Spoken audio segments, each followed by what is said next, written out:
Toro discreto, FIV Cabo Verde.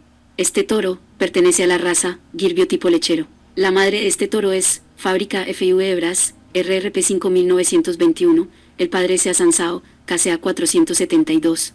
Como abuelos paternos, tiene a Sea Everest, B805, y Sea Eureka, X468, como abuelos maternos a Modelo T de Bras, B5213, y Tática de Bras, RRP 4891. La fecha de nacimiento de este toro fue el 28 de julio de 2017, el propietario es José Coelho Vitor, Michele de Marcos Catuso Alcalde.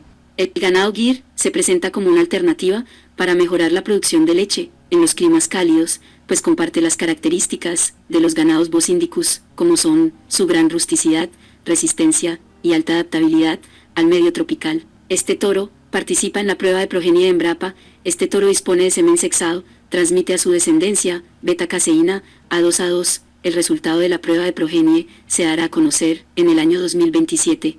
Si quieres adquirir la genética de este toro, en la descripción del video te dejaremos los datos de contacto del distribuidor autorizado.